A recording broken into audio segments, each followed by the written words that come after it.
আসসালামু আলাইকুম। শীতের সময় খড়ির চুলায় রান্না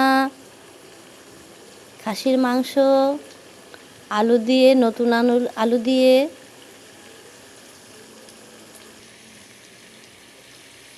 খড়ির চুলায় রান্না অনেক স্বাদ, দেখতেই অন্যরকম,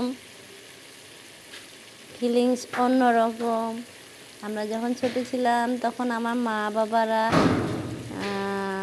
মারা খড়ি চুলায় রান্না করতেন। এই শীতের সময় আমরা সুন্দর করে রান্না করে বসে থাকতাম মায়ের পাশে, খুব ভালো লাগতো। সেই দিনগুলো আজ মিস করতেছি। আজকে খড়ি চুলায় রান্না করছি আর সেই দিনগুলো মিস করছি। আমার খাসি মাংসটা প্রায় হয়ে যাচ্ছে। দেখছেন কি সুন্দর আগুন জ্বলছে, অন্যরকম ফিলিংস। সবাই ভালো থাকবেন, সুস্থ থাকবেন। আল্লাহ আপনাদেরকে ভালো রাখুক, সুস্থ রাখুক। আল্লাহ হাফেজ।